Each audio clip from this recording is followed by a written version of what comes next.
안녕하세요. 꿈라디오 도윤에 오신 것을 환영합니다.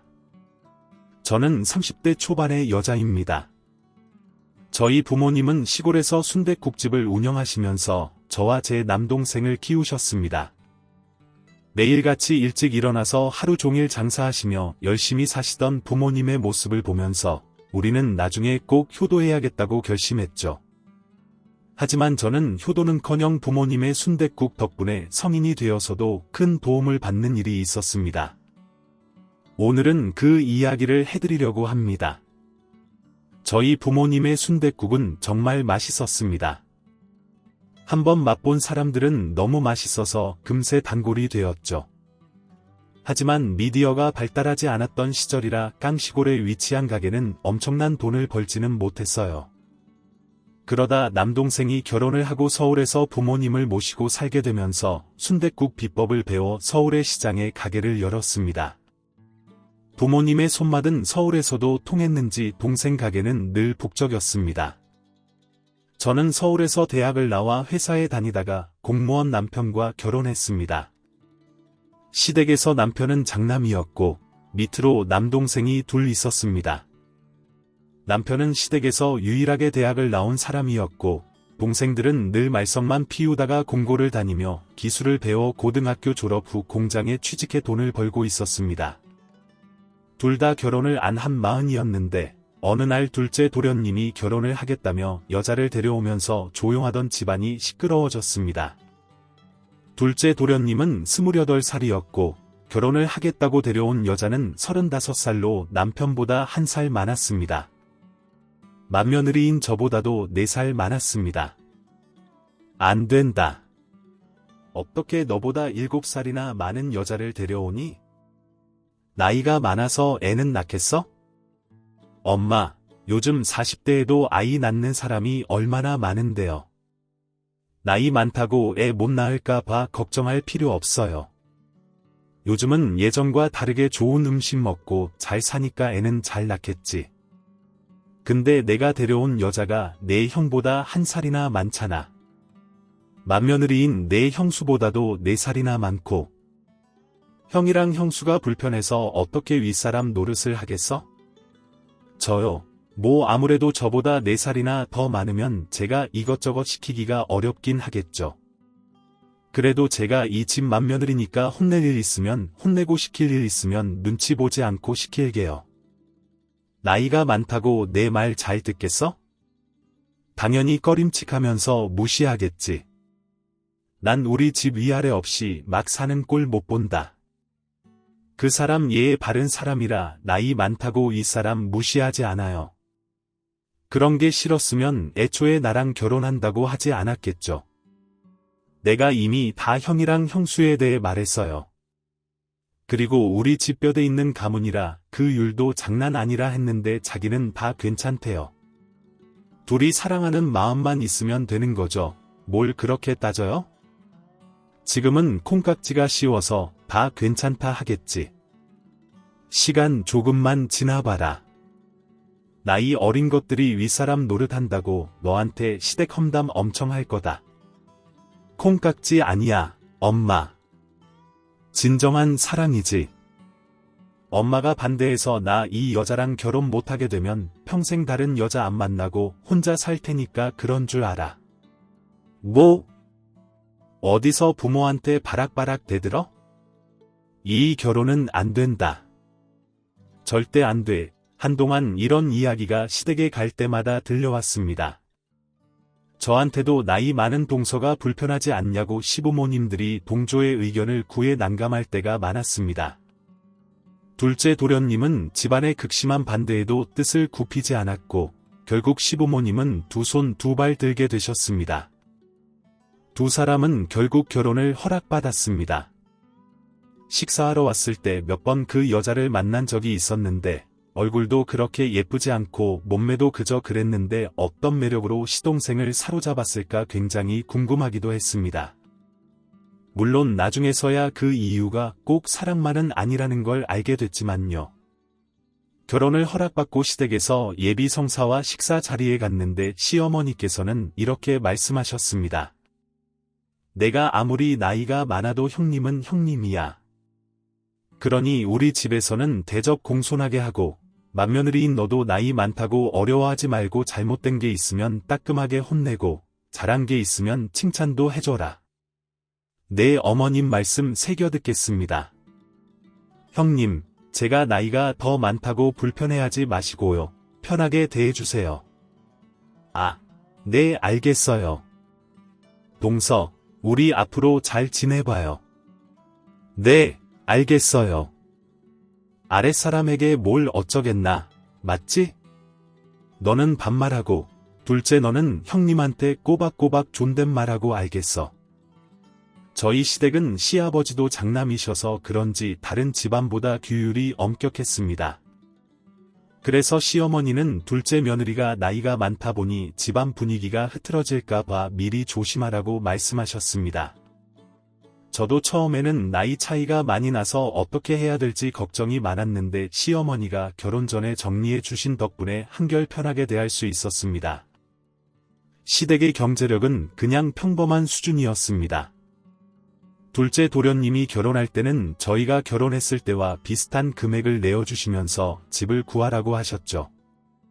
그 돈으로 서울 외곽의 아담한 전셋집 정도를 얻을 수 있었습니다.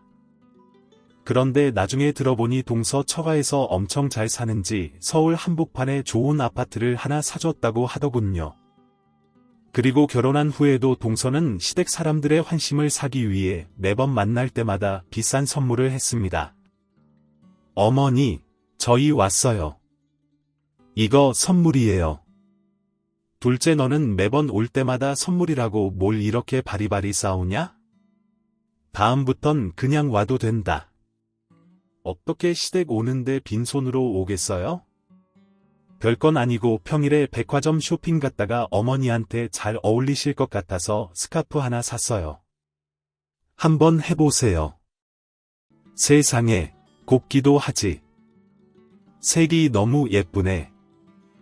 내가 피부가 예민해서 이런 건 잘 못하는데 이건 촉감도 부드러워서 잘하고 다니겠구나. 고맙다. 어머니, 마음에 드셔서 정말 다행이네요. 제가 생각한 것처럼 정말 잘 어울리세요.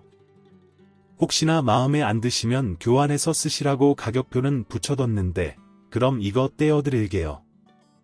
세상에, 이 천조각이 이렇게나 비싸다니. 너무 무리한 거 아니냐? 무리라뇨, 어머니.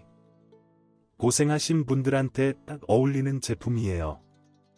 아버지가 시댁에 갈 때마다 선물 꼭 챙겨가라고 따로 카드 주신 걸로 사는 거라서 저희 생활에 부담도 없고요.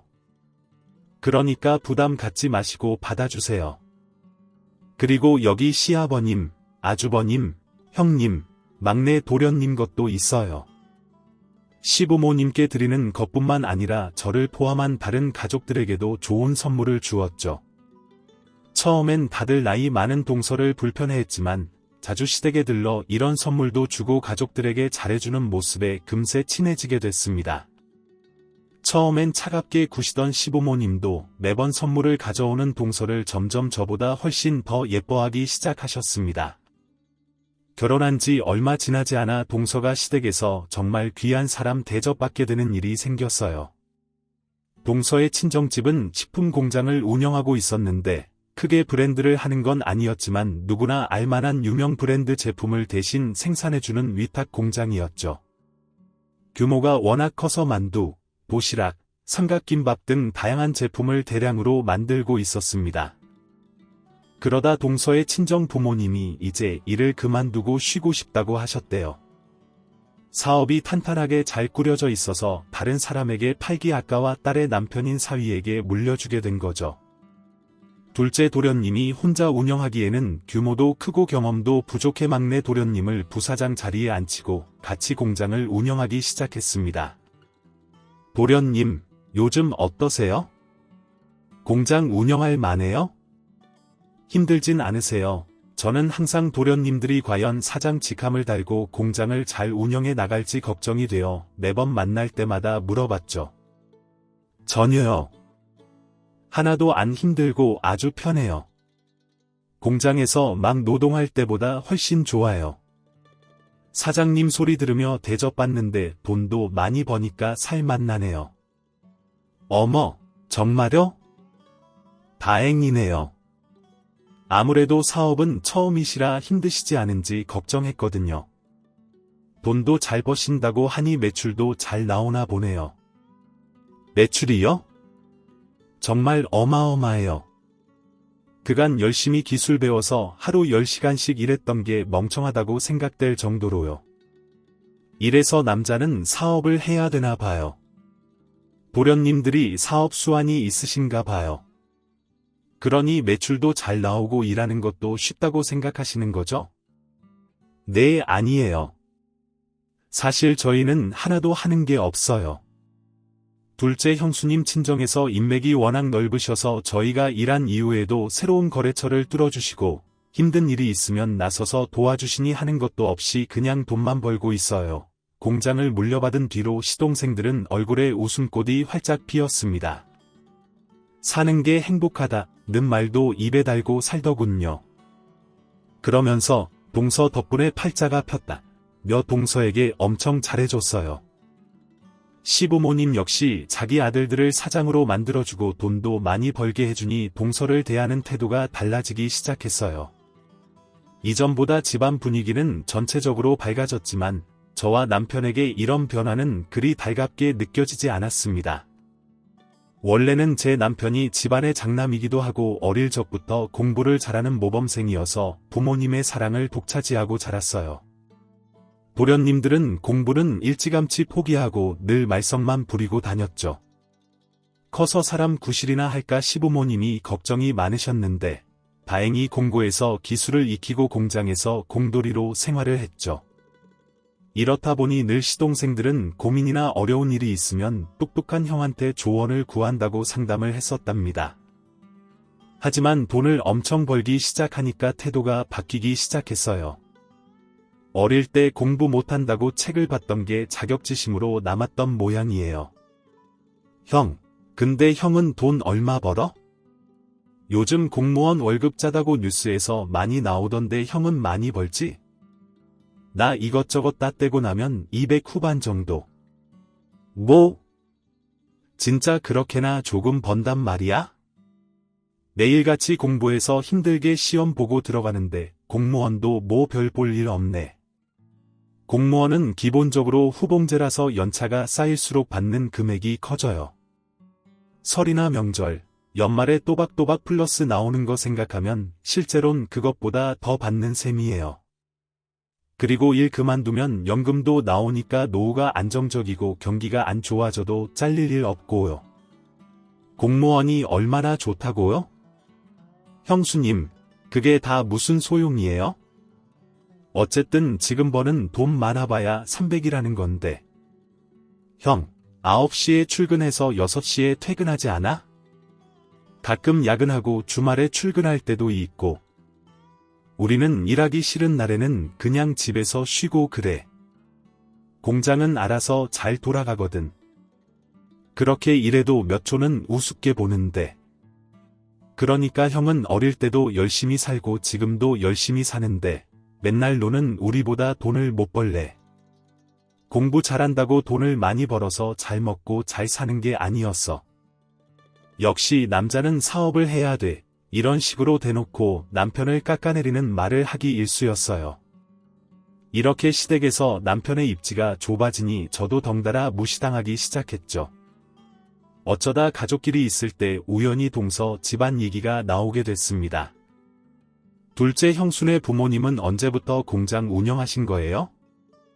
저희처럼 젊을 때부터 하셨죠? 그건 아니에요.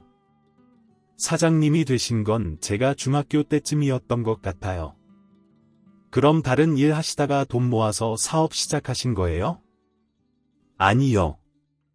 형님, 그냥 대대로 부자였어요.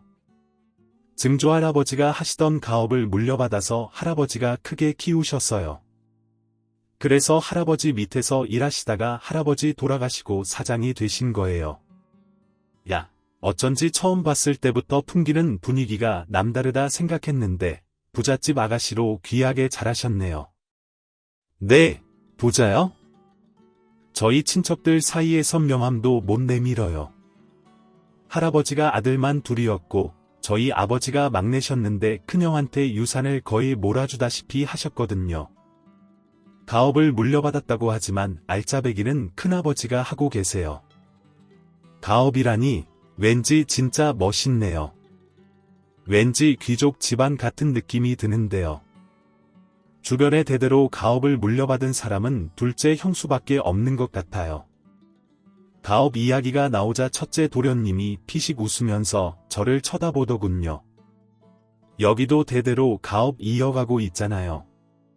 순댓국집 첫째 형수님 부모님 하시던 거 남동생이 하잖아.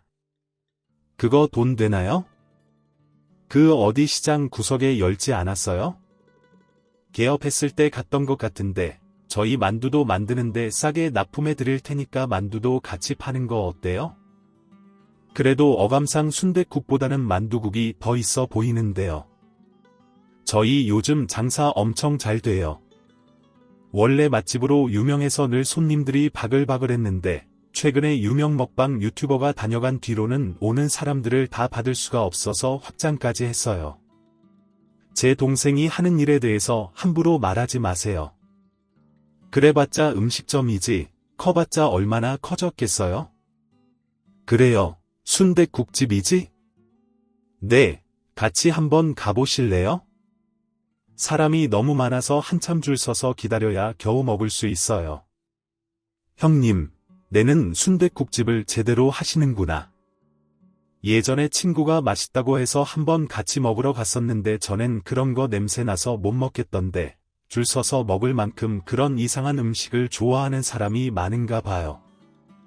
그러니까요. 저도 그거 냄새 나서 안 좋아해요. 그런 싸구려 음식 좋아하는 사람이 많아봐야 얼마나 많겠어요. 갑자기 동서 한마디에 시댁 식구들이 순댓국 자체를 폄하하는 발언을 하더라고요. 마치 자기네들은 순댓국을 싫어하는 것처럼 말입니다. 그때 제가 동영상 하나를 쓱 내밀었어요. 이거 제 동생이 순댓국집 개업한 날에 찍은 건데 기억 안 나세요? 도련님들이 맛있다고 2그릇이나 드셨더라고요. 아버님도 술 먹고 다음날 해장하려고 순대 꼭 즐겨 드신다고 알고 있는데 그걸 보더니 다들 얼굴이 시뻘개지는데 그 꼴이 참 우습더라고요. 불편한 침묵을 깨고 첫째 도련님이 겨우 한마디 했습니다.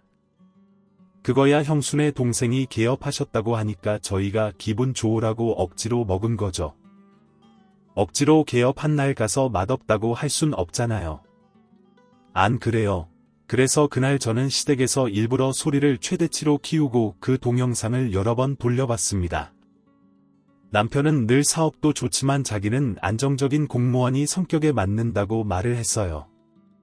근데 그건 핑계고 속으로는 편하게 돈 잘 벌인 동생들이 두려웠던 모양이더라고요. 여보 나 회사 그만두고 애들이랑 같이 공장하면 어떨까? 그게 무슨 소리야? 거기가 그냥 회사야. 공무원을 왜 그만두려고 해? 그러다 사업 망하면 어쩌려고?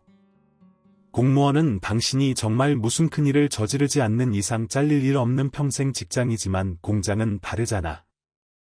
주변 상황에 따라서 당신이 잘못한 게 없어도 갑자기 문 닫게 될 수도 있어. 주변 상황이야. 동생들이랑 잘 헤쳐나가면 되는 거고. 그리고 이 공장은 절대 안 망해. 애들 말 들어보니 재수씨 친정에서 그냥 방패막이를 아주 두껍게 잘 쳐주시더라고. 재수씨 아버님이 일을 그만두신 건 맞지만 그 업계에선 영향력이 대단한가 봐. 절대 안 망할 것 같아. 그딴 소리 그만해. 절대 안 된다. 공무원 그만두지 마. 나 당신이 공무원이라 결혼한 거야. 안정적인 직장이 있어서 마음에 들었거든. 그리고 당신은 동생 밑에 들어가서 일하고 싶어? 지금이 딱이야. 주문 물량 너무 많은데 공장 하나로 감당이 안 돼서 하나 더 증설할 계획이래. 지금 내가 퇴직금이랑 지금까지 모아둔 돈이랑 해서 공장 증설에 돈 투자하면 내가 그 공장 맡아서 운영할 수 있게 해준대. 저는 격렬하게 반대했지만 남편은 사업을 같이 하자는 동생들의 속삭임에 넘어가 버렸죠. 결국 공무원을 그만두고 있는 돈을 다 투자했습니다. 근데 진짜 사업이 잘 되는 모양이었어요. 일하고 첫 달에 가져오는 수입은 제가 깜짝 놀랄 정도의 금액이었죠.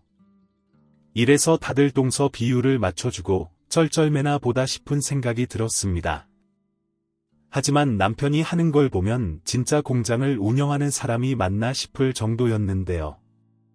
늘 늦잠 자는 것은 물론이고 가끔 평일에 하루 이틀 정도 동생들과 여행도 다녀오더라고요. 당신 말이야? 진짜 공장 마트에서 운영하는 거 맞아? 맨날 놀러 다니는 것 같은데 맞지? 그럼 내가 돈을 어디서 가져오겠어? 공장에서 번 돈 주는 건데 진짜 애들 말처럼 하는 일이 없어. 재수씨가 인맥도 다 관리하고 회계도 보고 사람들 관리도 하고 말이야. 그냥 일 잘 되나 사람들 농땡이 안 부리나 가끔 가서 확인하고 납품 계약서에 사인하면 끝이요. 남편의 얼굴에는 늘 만족감이 한가득이었습니다. 이렇게 되니 어느 순간부터 남편을 포함한 시댁 식구들 모두가 동서에게 쩔쩔매고 있더군요. 그렇게 집안의 기회를 외치던 시어머니조차 동서에게 명절에 일하라고 말씀을 못하시더라고요. 저희 집은 늘 전날에 여자들이 모여서 제사상에 올릴 음식을 미리 만들었는데 공장 일 바쁘다고 동서가 안 오는 건 물론이고 명절 당일에도 그냥 남자들이랑 TV는 보고 있어도 아무도 뭐라 안 하고 있더라고요. 결국 점원들 전부이고 요리하고 설거지하는 나날들이 늘어났죠. 하는 수 없이 집안 교회를 바로 세우고자 마제제가 나설 수밖에 없었어요. 동서 저기 식사하고 남은 그릇들 좀 가져다 줘. 지금 설거지 시작하고 보니 내가 그릇을 다 안 가져왔지 뭐야. 이 사람 지금 손목 아프대요. 어제 장부 쓰느라 손목을 무리했나 봐요. 요즘 매출이 너무 많아져서 컴퓨터에 입력할 게 엄청 많대요. 저희 집에 있는 그릇들 안 무거워요. 손목이 아프면 그릇 하나씩 가져다 주면 되죠. 무리 안 되게요. 아 여보 그냥 당신이 좀 해. 재수씨 손목 아프다잖아. 저번부터 계속 아프다 했었는데 공장 일이 많아서 못 쉬니까 잘 안 났나 봐. 명절에 공장 칠 때라도 좀 휴식해야지. 빨리 낫지. 뭐 둘째 며느리가 아프니 그럼 좀 쉬어라. 큰애야 내가 좀 해라. 내가 설거지할 거리 안 가져온 게 잘못이지. 그럼 도련님이 좀 가져다 주세요. 아내가 아프면 대신 남편이 일하면 되죠. 민현 도련님은 손목 튼튼하시잖아요. 다들 대놓고 동서 일 못하게 하길래 저도 가만히 있지 않았습니다. 대신 둘째 도련님을 일을 시켰어요. 그랬더니 남편이 눈치를 슬슬 보더니 일어나서 그릇 가져오려고 하더라고요. 아니 됐어 당신은 앉아 있어. 당신 대신 내가 일하는 건데 각 집에서 한 사람씩만 일하면 되지 들으셨죠? 각 집에서 한 사람은 꼭 일해야 돼요. 동서가 일 안 할 거면 남편분이라도 엉덩이 들고 움직이세요. 어떻게 이 많은 일을 저랑 어머니가 다 하겠어요? 시어머니가 옆에서 눈치를 주셨지만 저는 다 무시하고 이날 둘째 도련님한테 일을 엄청 시켰어요. 그대로 제가 안 가도 되는 시댁 사람들끼리 모임이나 식사 자리는 어떤 핑계를 대서라도 가지 않았습니다. 그리고 시댁 사람들이 저를 굳이 찾지도 않더라고요. 제가 늘 만나서 동서에게 쩔쩔매는 상황에서 비아냥대는 것이 불편했던 모양이에요. 그렇게 1년쯤 지났을 때 갑자기 공장에 큰 문제가 터졌습니다. 그 공장에서 만든 만두를 학교에 납품하고 있었는데 단체로 식중독에 걸려버린 거죠. 그래서 그날 먹은 음식들을 조사해보니 만두에서 문제가 있었던 걸로 밝혀졌어요. 그 이후로 공장에 조사를 나왔는데 식재료의 상태도 불량하고 공장 자체의 위생이 엉망이었던 겁니다. 결국 과태료를 엄청 물고 그 시기에 납품됐던 식품들은 전부 반품이 들어왔어요. 게다가 만두 이외에도 나가려고 출고하기로 한 식품들도 전부 계약 취소가 되면서 재고가 쌓여만 갔습니다. 뿐만 아니라 유명 브랜드인 제품도 함께 생산하고 있었는데 그 물건들을 뒤로 몰래 빼돌려서 할인 업체에 싼 가격으로 넘기고 있던 것도 발각이 되었죠. 브랜드 업체에서 공장과 계약을 할 때 제품의 가격 유지를 위해서 이런 행위를 하지 못하게 하는 조항을 넣었는데 이번에 걸리면서 브랜드와 한 계약도 해지가 되었고 위약금까지 물어줘야 될 상황에 직면하게 된 거예요. 물건은 나가지 않고 현금이 졸졸 나가게 됐지만 현금 조례에 꽉 막힌 남편인 갑자기 저한테 친정가게 얘기를 했어요. 여보 처남 가게가 몇 평이라고 했더라. 뭐 갑자기 내 동생 가게는 왜 거기 한 50에서 60평은 될 것 같은데 아닌가? 더 클 수도 있겠다. 안쪽 주방도 포함해야 되나? 그래 규모가 꽤 크네. 우리 지금 돈이 급해서. 그런데 가게 좀 팔아서 현금 좀 융통해 줄 수 없어. 뭐 무슨 소리야? 당신 공장 도와주려고 멀쩡한 내 동생 가게를 팔으라는 말이야. 거기 허름한 시장 귀퉁이에 있는 곳이라 팔아봤자 얼마 되지도 않아. 그리고 순댓국 가게여서 곳곳에 고기 비린내가 비워가지고 부동산에 내놔도 잘 나가지도 않고 냄새 나는 게 문제면 싸게 내놓으면 되지. 푼돈이라도 괜찮으니까 그거 좀 팔아서 누나 좀 도와달라고 한번 말해봐. 누나를 도와줘. 나는 돈 필요 없는데 당신이 필요한 거면서 왜 내 핑계를 대? 왜 내 동생한테? 그래 동선에 친정 잘 살잖아. 거기 가서 돈 좀 빌려달라고 해봐. 내 동생처럼 푼돈이 아니라 거금을 내어주실 텐데 왜 나한테 와서 아쉬운 소리야? 지금 그럴 상황이 아니야. 이거 비밀인데 민현이가 바람 피우다가 걸렸어. 그래서 지금 이혼 한 해 만에 소리가 나오고 있는 상황이야. 그 집 사람들이 바람 피운 거 다 알고 있어 가지고 거기다가 부탁도 못해. 오히려 지금 꼴 좋다고 비웃고 있다고. 그거 참 안타깝다. 내 동생도 가게가 너무 잘 돼서 지금 사업으로 확장한다는 이야기 나오는 참이라 가게 못 팔아. 미안해. 그거 참 안타깝다. 네 남편 일인데 이렇게 무관심해도 되는 거야. 장사가 잘 되면 돈이라도 동생한테 빌려달라고 해봐. 평소에 그렇게 제 동생이 순댓국집 운영하는 걸 무시하더니 이제는 가게까지 팔던지 현금으로 빌려오라고 막무가내로 말하더라고요. 대꾸 하기도 싫어서 저는 그 말을 깡그리 무시해버렸습니다. 나 나갔다 올게 어디가? 지금 내 사업이 망하게 생겼는데 어떻게 해결할지 같이 머리 싸매고 같이 생각해야지. 너 사업이지? 내 사업이냐? 오늘 동생네 가게에서 김장 담근다고 해서 내가 도와주기로 한 날이야. 저번 주부터 주말에 일 있어서 친정집 간다고 말했잖아. 남의 말 좀 귀담아 들어. 주말 내내 김장 담근다고 해서 나 오늘 동생네 집에 가서 자고 올게. 내일도 김장해야 되거든. 목처남네 가게 간다고 나도 같이 가자. 나도 도와줄게.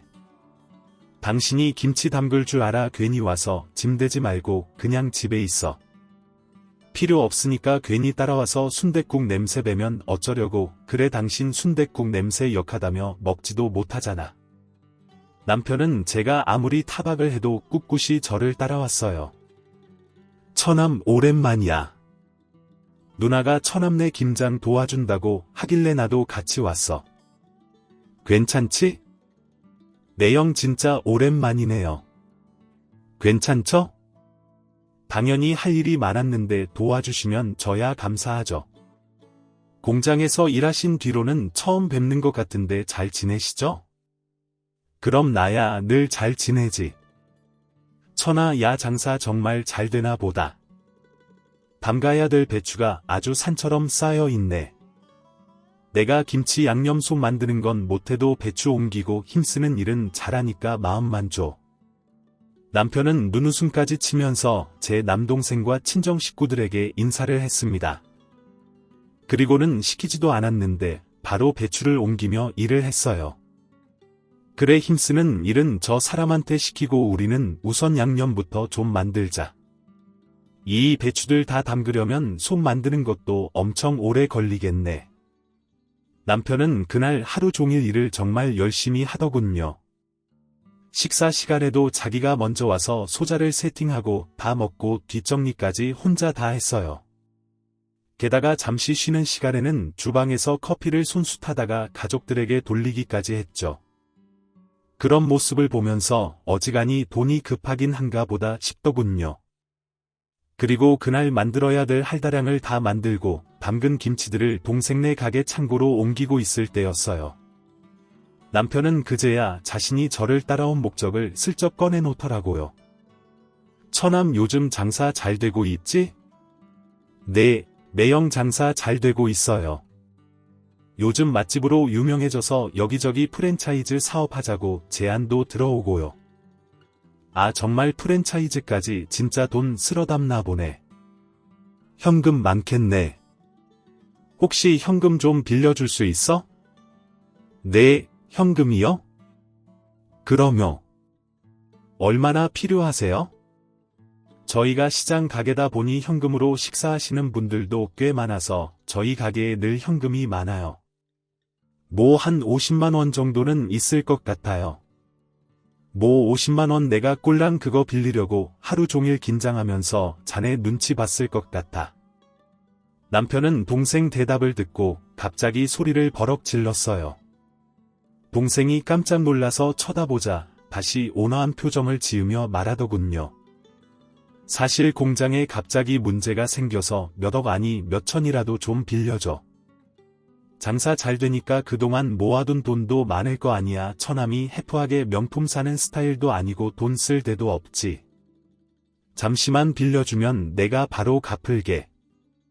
매형 죄송해요. 그건 어려울 것 같아요. 사실 힘든 사정은 누나한테 대충 들어서 알고 있어요. 근데 저도 그건 어려울 것 같네요. 제가 지금 순댓국 가게를 확장하려고 생각해둔 게 있어서 돈을 빌려드릴 수가 없어요. 제 남동생이 딱 잘라 말하자 타겟을 저희 엄마로 바꾸더군요. 저기 장모님이 그럼 돈 좀 빌려주세요. 지금 제품 반품 들어온 것들 다 환불해줘야 되고 직원들 월급도 밀려서 정말 골치가 아파요. 제발 좀 빌려주세요. 아이고 김서방 미안하네. 우리가 가지고 있던 돈은 다 형태 사업하는 데 투자해야 돼서 자네한테 빌려줄 돈이 없어. 아니 어떻게 다들 처남 하는 일에 투자할 돈은 있고 저한테 빌려줄 돈은 하나도 없는 거예요. 제가 저 하나 잘 살려고 이렇게 구걸하다시피 돈 빌려달라고 하는 줄 아세요? 제가 잘못되면 이 사람도 고생하는 거라고요. 아들만 생각하시고 다른 생각도 안 하세요. 자존심 센 남편이 저희 집 사람들 긴장하는 데까지 따라와서 허드렛이라고 고개 숙이고 아쉬운 소리를 했지만 다들 빌려줄 수 있는 돈이 없다고 딱 잘라 말했어요. 그랬더니 소리를 고래고래 지르고 끼고 있던 고무장갑을 벗어던지고는 집으로 가버리더군요. 네 남편 화가 많이 난 것 같은데 따라가 봐야 되지 않겠어. 가서 돈 못 빌려줘서 미안하다고 좀 전해줘라. 네 남동생이 사업한다고 해서 빌려줄 돈이 진짜 한 푼도 없구나. 엄마 괜찮아요. 신경 쓰지 마세요. 당연히 어머니 사위보단 자식한테 돈 쓰는 게 맞는 거려. 게다가 먼저 사업한다고 돈 빌려달라고 말도 했고 참 누나 그래도 매형이 일부러 김장하는 데까지 와서 일도 도와주고 했는데 저렇게 보내면 우리가 마음이 안 좋아 됐어. 그동안 공장하면서 처가에는 코빼기도 안 보이더니 자기가 급하니 갑자기 긴장하는데 나타나서 저러는 거 꼴도 보기 싫어. 그냥 혼자 가라고 내버려두지 뭐. 저는 다음 날까지 가족들과 남은 김장을 다 같이 담궜어요. 근데 며칠 뒤 갑자기 동생한테 연락이 왔습니다. 급한 일이 있으니 바로 자기 가게로 와달라고 말이에요. 저는 불이 나게 달려갔죠. 급한 일이라니 네가 나한테 전화해서 바로 오라고 할 정도면 무슨 큰일이 난 것 같은데 대체 무슨 일이야? 누나 우리 저번에 시장에서 김장 담근 거 말이야. 그거 우리 가게 대형 창고가 비어서 거기에 보관하고 있었거든. 근데 사라져서 김치통 20개나 다 뭐? 김치가 사라져? 대체 그걸 누가 가져갔는데? 그리고 김치가 사라진 게 물론 큰일이긴 한데 나를 여기까지 부를 만큼 중요한 일이야. 남동생은 저한테 한숨만 푹푹 내쉬더니 저에게 창고 앞에 설치되어 있던 CCTV 영상을 보여줬습니다. 거기에는 남편과 시동생들이 새벽에 와서 창고에 있던 김치들을 훔쳐가는 모습이 찍혀 있었어요. 매형이 훔쳐가서 여기 3사람 중 1사람이 매형 맞지? 혹시 나머지 2명도 알아? 네, 매형 맞아. 나머지 2명은 우리 시동생. 아니, 이 사람이 자기 동생들까지 여기로 데려와서 왜 김치를 가져가는 거야? 미친 거 아니야? 누나 진짜 큰일나. 김치가 밑반찬으로 나가는 메뉴는 괜찮은데 김치찌개나 그런 건 김치 없으면 장사가 안 돼서 아직 사람들이 김장 담근 김치를 달라고 하진 않는데 이거 빨리 해결 못하면 시장 사람들 진짜 난리칠걸. 그래, 내가 빨리 저 사람들한테 김치 내놓으라고 말할게. 아무래도 저번에 돈 빌려달라고 했는데 안 빌려줬으니 저런 망측한 짓을 한 것 같다. 저 많은 김치를 다 먹었을 리도 없고 어디 보관해 뒀을 거야? 내가 다시 찾아서 바로 가지고 올 테니까. 너무 걱정하지 마. 저는 동생한테 미안하다고 하고 사과를 하고 바로 남편 공장으로 달려갔습니다. 야, 김주연, 내가 내 동생 창고에 가서 김치 훔쳐갔지. 무슨 소리야? 나 김치 안 훔쳐갔어? 왜 남의 일하는 데까지 와서 소리 지르고 난리야? 야, 거짓말하지 마. 너 몰랐냐? 거기 창고 앞에 CCTV 있던 거 하긴 몰랐으니까 쥐새끼처럼 그 새벽에 몰래 왔겠지. 게다가 자기 동생들까지 데리고 와서 훔쳐간 게 아니지. 나도 그날 김장김치 같이 담궜잖아. 내가 한몫 가져온 거야. 그리고 너넨 음식 장사하면서 고작 그거 줬다고 이렇게 난리냐? 둘째 며느리 봐봐. 우리 공장 할 때 돈을 얼마나 퍼주는데 그거 가지고 이래. 그렇게 돈을 퍼줬는데 고마운 줄도 모르고 내 동생은 바람이나 피우고 있어. 그 김치 1년 동안 장사하면서 쓰려고 담근 건데 어디 있어? 그 많은 걸 벌써 먹었을 리 없고 빨리 내놔. 당장 장사하는데 필요하다고. 그렇게 김치 다시 돌려받고 싶으면 니네 친정에 가서 돈이라도 가져오던가. 돈은 무슨 남의 거 훔쳐가 놓고 왜 돈을 내놓으래? 그냥 가져오면 용서해 줄 테니까 가져와. 다른 사람이 경찰에 신고한다고 해도 내가 막아줄 테니까 신고라니. 가족끼리 김치 좀 가져갔다고 그게 도둑질이냐? 내 마누라랑 나랑 같이 담근 김치 가져왔는데 김치가 그렇게 필요하면 내 동생한테 돈 받아서 찾아오는 게 좋을 거야? 아니면 도시락 반찬에 김치 들어가는데 걷다 다 써버릴 거니까. 남편은 지도 김장 담글 때 함께 있으니 무리한 요구도 아니라며 김장김치를 받고 싶으면 돈을 가져오라고 저한테 소리치더라고요. 돌았네. 이거 김치 여기 공장에 있지. 얼른 가져와. 가족끼리라서 절도죄가 안 된다고. 그거 우리 김치 아니야? 너 내일 경찰에서 전학할 거다. 여기 있어. 한번 잘 찾아봐. 우리 김치. 내 처가에서 나랑 와이프랑 같이 담근 내 김치 우리 김치지. 평소에 제가 알던 남편의 모습이 전혀 아니었어요. 그렇게 억지 부리는 모습이 진짜 미친놈같이 보이기까지 하더군요. 남편은 한참을 제 앞에서 돈 내놓으라고 소리를 지르며 자기 할 말만 하고는 곧장 공장으로 들어가 버렸습니다. 사실 그 김치는 제 동생 네 가게 김치만 있는 게 아니었어요. 남편이 화를 내고 간 다음 날에 시장에서 가게 하는 사람들이 몇몇이 같이 모여서 함께 김장을 했죠. 한 번에 재료를 많이 사야 가격을 저렴하게 때울 수 있어서 함께 구매를 했거든요. 마침 동생네 창고가 비어 있어서 거기서 보관만 하고 있었던 것 같습니다. 남편은 첫째 날에만 함께 김장을 담갔던 거라서 그 사실을 전혀 모르는 눈치였어요. 저는 남편과는 말이 통하지 않을 것이라고 직감하고 바로 동생한테 달려가서 이 사실을 말했죠. 네 매형말이 안 통해. 김치 어떻게 아직 아무도 모르지. 누나 큰일 났어. 한 김치찌개 집에서 김치 필요하다고 가지러 와서 들켰어. 근데 그거 시장에 소문 나가지고 지금 난리 났어. 우선은 나도 모른 척 했는데 어떻게 CCTV 있는 거 알아서 경찰 부르겠다고 막 그러더라고. 내 형 이러다가 잡혀가게 생겼어. 야 가라고 해. 잘못했으면 감방 가야지. 그냥 경찰 불러 도둑질 했으니 벌 받는 거야. 그 인간 이제 내 형부 아니다. 나 이혼한다. 그러니까 걱정 말고 사람들이랑 같이 경찰에 신고해. 동생은 제 말을 듣고 사람들이 모여 있는 곳으로 뛰어갔어요. 저 역시 동생들을 따라갔죠. 근데 거기에는 시장 내에서도 기가 세고 드센 분들로 유명한 시장 상인회 회장님이 계시더군요.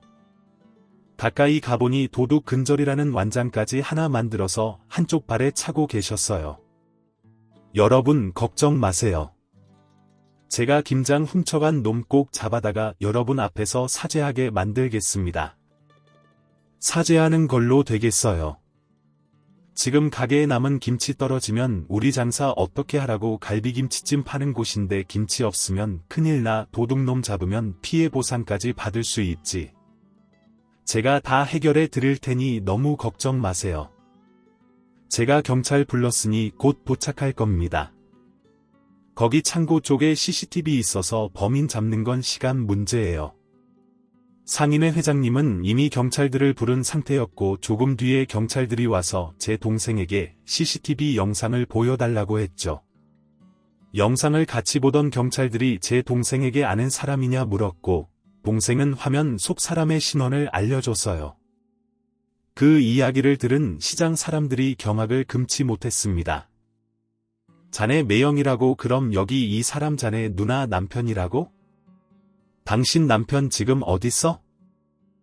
남편 행방에 대해 무섭게 추궁하는 바람에 저와 남동생 상인회 회장님은 함께 차를 타고 남편이 운영하는 공장으로 향했어요.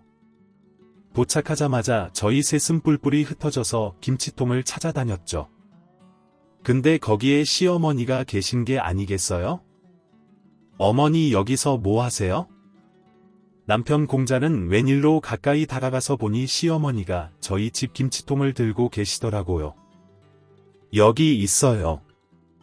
여기 공장 사장이 훔쳐간 김치통 찾았어요. 아니다. 이거 내가 훔친 거다. 너네가 우리 아들을 안 도와주니 내가 화가 나서 너희 김치를 훔쳐왔어. 내 자식들은 잘못 없다니까. 잡아가려면 나를 잡아가라. 어머니 도움이 필요하시면 그렇게 애지중지하던 동서한테 부탁하시죠. 저희 집은 시장에 싸구려 음식점 하는 집이라서 형편이 안 돼서 못 도와주는 거 아시잖아요. 그리고 CCTV에 얼굴 다 나왔어요. 어머님은 안 계시던데요. 뭐 내 집 식구들은 어떻게 된 게 가족을 경찰에 신고할 수가 있어.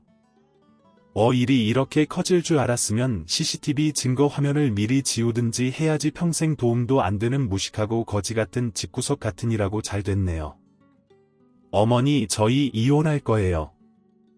이제 저랑은 상관없어요. 저 남자는요 저하고 시장 사람들이 힘들게 담근 김장을 훔쳐간 도둑놈일 뿐이에요. 시어머니랑 실랑이를 벌이고 있을 때 시장 상인회 회장님과 제 남동생이 왔어요. 여기 내 매형이 훔쳐간 김치통이 있어. 뭐 아니야. 내가 훔쳐왔대도 내가 우리 아들은 잘못 없어. 내가 도둑이야. 알고 보니 경찰에서 연락받은 남편이 김치통을 치워달라고 시어머니에게 바로 연락을 했고 그걸 가지러 오셨을 때 저와 만난 거였습니다. 저희가 김치통어인 시어머니 손에서 빼앗으려고 했는데 나이 드신 분이 어찌나 손님이 셋인지 쉽게 빼앗을 수 없더라고요. 그렇게 시어머니는 김치통을 잡고 한참을 오열하셨습니다. 안 그래도 공장이 위태위태한 상황이었는데 사장 3명이 전부 다 경찰 조사를 받느라 관리를 못하게 되니 엉망이 되었습니다. 일하는 직원들은 월급을 주지 않으니 더 이상 출근을 하지 않게 됐고 그대로 공장은 문을 닫게 됐어요. 게다가 알고 보니 돈이 없어서 급한 불을 끄려고 시댁집에 놓니 선산을 담보로 이미 은행에서 대출을 받았더라고요. 근데 공장이 폭삭 망해버려서 돈을 갚을 길이 없자 남편과 시동생들은 어쩔 수 없이 공장을 싸게 내놨습니다. 근데 마침 제 동생이 순댓국 밀키트 사업을 하려고 공장을 알아보고 있다가 남편의 매물을 발견하게 됐죠. 공장 크기, 위치 등이 괜찮았고 안에 기계들도 같이 파는 거라 제 동생과 업종이 비슷해서 사면서 굳이 돈 들여서 장비를 사올 필요가 없겠더라고요. 게다가 시세보다 저렴한 금액이어서 동생은 바로 그 자리에서 계약을 하겠다고 했어요. 부동산의 계약서를 쓰러 간 날에 동생은 제 남편을 보기 껄끄럽다고 저에게 같이 가자고 제안했고 저는 함께 나갔어요. 남편은 시동생들과 함께 나왔더라고요. 남처남이 이 공장을 사려고 한 사람이라고 내매요. 저희 순댓국을 밀키트로 만들어서 팔아보려고 하고 있었거든요. 요즘 밀키트가 사람들한테 인기가 많다고 해서요. 그래 그치 순댓국이 우리나라 사람들한테 오랫동안 사랑받는 음식이니까 밀키트로 괜찮겠네. 게다가 1,000원내 순댓국은 뭐 이건 전국으로 인정받은 맛집이니까 만들기만 하면 날개도치인데 훨훨 잘 팔리겠네. 뭐 우리나라 사람들이 순댓국을 좋아해 당신이 그랬잖아. 그런 싸구려 냄새나는 음식이라고. 요즘에는 나이 든 사람들도 순댓국 별로 안 좋아한다고 어떤 할아버지가 그러시더라. 순댓국보다 만두국을 더 좋아한대. 저는 남동생에게 아부하는 남편을 보면서 코웃음을 쳤어요. 그런 저에게 남편은 눈을 흘기더군요. 분명히 잘 팔릴 거예요. 제가 예전에 가게 개업했을 때 먹어봤는데 너무 맛있었거든요. 그때죠 2그릇이나 먹었습니다. 저기 도련님 개업하는 날 초치기 싫어서 맛없는데 억지로 먹었다고 했던 것 같은데 내가 잘못 기억하는 건가? 이 옆편 내가 조용히 해. 천하 장모님 비법 순댓국 너무 맛있어서 엄청 잘 팔릴 거야. 그래서 아마 공장 하나로 부족할 거야. 하나 더 살 생각 없어. 우리가 내놓은 공장이 2개거든 괜찮아요. 네요. 나중에 매출 잘 나와서 공장 하나로 부족하면 그때 하나 더 살게요. 그때 되면 없어. 우리가 지금 돈이 급해서 엄청 싸게 내놨거든. 사려는 사람이 줄 섰는데 처남은 또 내가 아는 사람이니까 우리 그동안 쌓인 적도 있고 젊은 사람이 새로운 도전한다고 하니 2개 같이 사면 더 싸게 넘길게. 어때? 괜찮지 않아? 기왕 시작하는 거 크게 남편은 제 동생에게 계속 2개를 같이 사라고 권했지만 남동생은 괜찮다고 한사코 거절했어요. 그랬더니 남편과 시동생들이 부동산에서 갑자기 무릎을 꿇고 사정을 했죠. 제발 좀 사줘. 싸게 줄게. 우리 이러다가 진짜 가족들 전부 다 길거리에 나앉게 생겼다니까. 여보 제발 동생 좀 설득 좀 시켜줘. 여보는 무슨 여보야. 우리 얼마 전에 합의 이혼하지 않았어. 내 동생한테 처남이라고 부르는 거 아무 말 안 하고 듣고 있었더니 내가 아직도 지 마누라인 줄 아나. 그렇게 우리 집안을 무시하더니 무릎 꿇고 있는 꼴이 보기 좋네. 어디 그 상태로 눈물이라도 좀 흘려보지. 그래 처량하게 울어대면 우리가 불쌍하게 생각해서 하나 더 사줄 수도 있잖아. 제 말을 듣고 남편과 시동생들은 억지로 눈물을 흘리려고 노력까지 하더군요. 하지만 동생은 그날 한 개 구매 계약서만 작성하고 부동산에서 나왔고요. 나머지 한 개는 경매로 넘어가 터무니없는 헐값에 판매가 되었습니다. 시댁에서는 친척들에게 손을 벌려 돈을 긁어 모아서 겨우 선산 하나만 되찾을 수 있었다고 하네요. 그리고 다행히 김치는 김치통에 들어있었고 가게 사람들과 합의를 해서 감방에는 가지 않았지만 둘째 시동생은 재산 하나 없이 이혼당하고 이후로 남편도 저에게 이혼당했어요. 지금은 어디 월세방에 온 식구가 옹기종기 모여서 살고 있다고 하더라고요. 이혼은 제가 집에서 살림만 하고 지내서 경제력이 없으니 동생이 같이 일하자고 권유를 해서 지금은 같이 사업을 하고 있어요. 괜히 동생이 하는 일에 폐는 끼치지 않을까 정말 걱정이 많았어요. 그래서 하나부터 10까지 정말 열심히 일을 배웠죠. 그리고 깨부르지 않고 열심히 일하고 있답니다. 저는 주로 순댓국 밀키트 마케팅을 하고 있는데요. 막상 일을 해보니 저랑 왜 그동안 집에서 살림만 했을까 후회할 정도로 너무 재밌더라고요. 저를 키워주셨던 부모님의 순댓국, 그 순댓국 덕분에 요즘 너무 행복하게 지내고 있습니다. 제 이야기 들어주셔서 감사합니다. 오늘도 저희 채널에 와주셔서 감사드립니다. 더 좋은 이야기로 찾아뵙겠습니다. 지금까지 작은 별 라디오였습니다.